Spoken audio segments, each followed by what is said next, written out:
반가 안녕하세요. 박용덕입니다. 공인중개사법 기출하루 3문제 보객이 시간이 돌아왔습니다. 여러분 문제 풀기 전에 꼭 구독, 좋아요, 알람 설정 해 주실 거죠? 자, 그러면 문제 풀어보도록 하겠습니다. 먼저 3번 문제입니다. 16회 3번 문제가 되겠습니다. 자, 용어의 정의인데 용어의 정의는 시험에 해마다 반드시 출제가 되죠. 용어의 정의라는 것은 이 법에서만 쓰는 용어입니다. 국어사전적 의미가 아니고요. 그래서 2차 과목에서는 용어 정의가 다 규정되어 있는데 중요하죠. 용어 정의는 첫 번째 1번 중개입니다.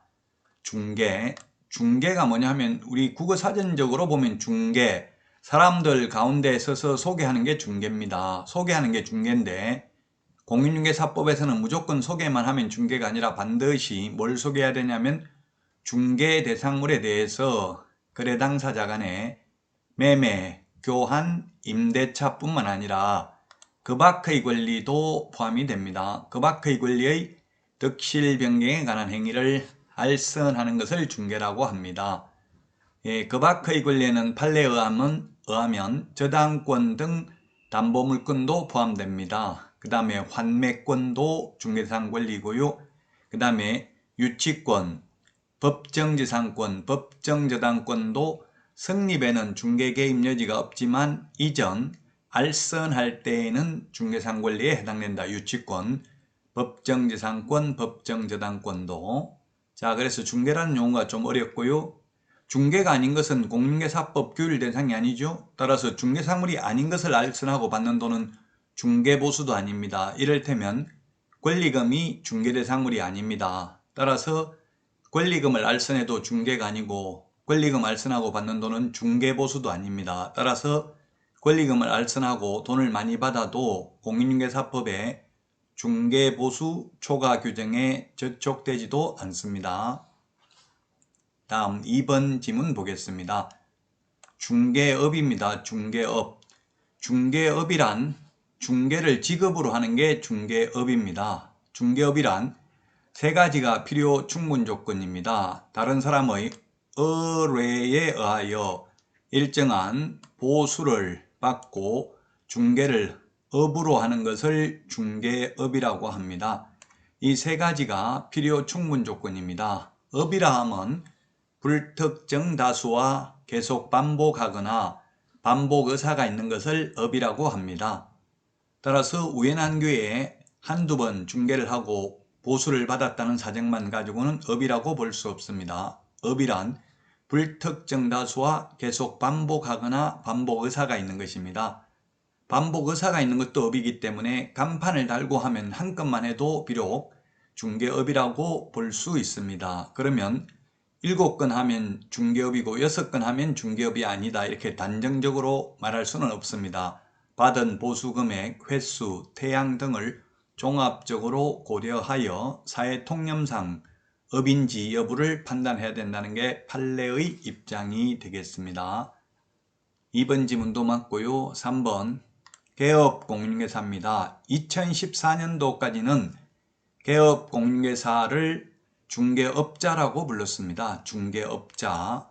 그러나 지금은 개업공개사라고 하는데요. 개업공개사는 이 법에 의해서 중개사무소 개설 등록을 한 자입니다. 개설 등록을 하면 개업공개사가 되겠습니다. 개설 등록을 한 자.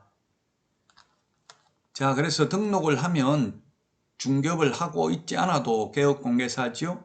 그래서 등록을 한 자를 말합니다. 시험에 등록을 하여 중개업을 영위하는 자 하면 X입니다. 등록만 하면 개업공개사가 되겠습니다. 자, 그 다음에 중개보조원입니다. 중개보조원이란 공인중개사로서 이 말이 틀렸네요. 공인중개사로서가 아니라 공인중개사가 아닌 자로서 개업공인중개사에 소속되어 현장 안내 및 일반 서무 등 단순한 업무를 보조하는 자를 중개보조원이라고 합니다. 소속공개사는 개업공개사에 소속된 공인중개사로서 중개 업무를 하거나 또는 개업공개사의 중개 업무를 보조하는 자를 말하죠. 그래서 자격증 따가지고 취직하면 소속공개사, 자격증 없이 취직한 사람이 중개보조원입니다. 쉽게 말하면. 따라서 4번이 틀린 정답이고요. 5번 공인중개사란 이 법에 의해서 자격을 취득한 자를 말합니다. 저 법에 의해서 자격을 취득한 자는 공인중개사가 아닙니다. 즉 외국에서 공인중개사 자격을 취득해도 공인중개사가 아닙니다. 외국 사람이 우리나라에서 자격을 취득하면 공인중개사입니다. 외국서 취득한 자격증 가지고는 우리나라에서 개업할 수 없습니다. 이 법에 의해서 자격을 취득한 자를 말하지 자격을 취득하여 중개업을 영위하는 자를 말하는 것은 아닙니다. 우리 일반 국민들은 대체로 공인중개사라고 하면 자격증을 취득해서 개업한 사람이라고 생각하는 경우가 많죠. 지금 현업에서 개업공인중개사들이 명함에 보면 개업공인중개사라고 새겨 다니는 게 아니라 전부 다 공인중개사라고 새겨 다니고 있죠. 그래서 더 헷갈리는데 공인중개사는 단순히 자격을 취득한 자입니다. 지금 현재 우리나라에 자격을 취득한 자는 45만 명 정도 됩니다. 공인중개사는. 이 중에서 개업을 한 개업공인중개사는 11만여 명 정도가 됩니다. 자, 그래서 자격증만 따면 공인중개사, 자격증을 따서 취직하면 소속공인중개사, 자격증을 따가지고 개업을 한 사람을 개업공인중개사라고 합니다. 답은 4번이 정답이 되겠습니다. 그러면 해설을 보도록 하겠습니다. 4번이 정답이라고 했죠. 중개보조원이란 공인중개사가 아닌 자로서 개업공인중개사에 소속되어 중개대상물에 대한 현장 안내 및 일반 서무 등 개업공인중개사의 중개 업무와 관련된 단순한 업무를 보조하는 자를 말합니다. 자, 그러면 4번 문제 보도록 하겠습니다. 쌍방에게 교부하는 것, 일방에게 교부하는지 쌍방에게 교부하는지 기억을 해야 되겠죠. 쌍방교부하는 것은 세 가지밖에 없습니다. 거래계약서, 거래당사자 쌍방에게 교부해야 되고요. 확인설명서도 쌍방교부해야 됩니다. 그 다음에 보정설정 증명서류 이것도 쌍방에게 교부해야 되죠. 그래서 현업에서 이거 쌍방에 잘 교부하고 있습니다. 보통 세 가지 파일에 넣어가지고 주죠. 계약서, 계약을 체결하면. 근데 실비 영수증은 쌍방, 실비는 매도, 임대, 의뢰인에게만 받기 때문에 받은 사람에게만 교부를 해도 되고, 우리 공인중개사법상은 중개보수 영수증이나 실비 영수증은 공인중개사법상 교부 의무는 없습니다.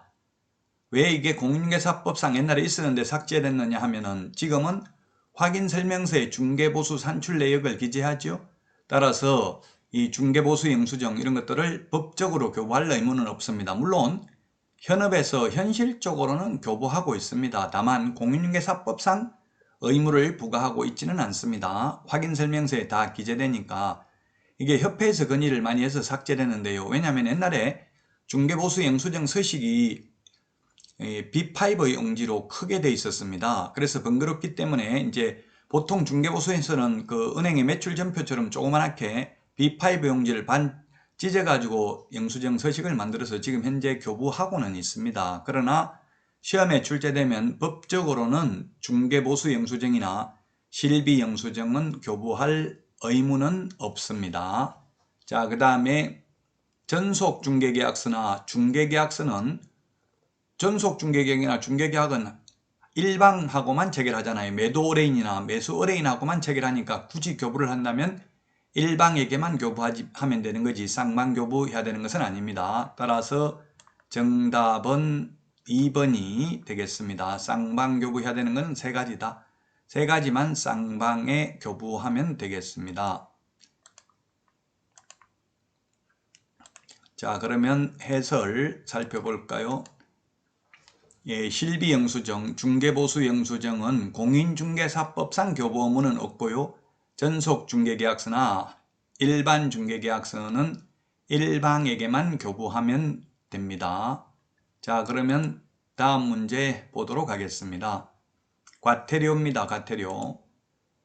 과태료 이 벌칙에 대해서는 시험에 한 문제 정도 두 문제 정도 출제되죠. 행정벌하고 그 다음에 행정질서벌, 행정형벌 해서 각각 한 문제 정도 출제가 됩니다. 자, 틀린 것입니다. 틀린 것. 여러분들이 문제 풀 때 틀린 것인지 옳은 것인지 이것을 잘 파악해야 되겠죠. 개업공개사가 폐업 신고하지를 않고 폐업을 하면은 100만 원 이하의 과태료다. 예, 그렇습니다. 3개월 초과 무단 휴업하는 경우 폐업 신고, 재개 신고, 변경 신고하지 않는 경우에는 100만 원 이하의 과태료고요. 6월 초과 무단 휴업을 하면 임의적 등록 취소 사유에 해당이 됩니다.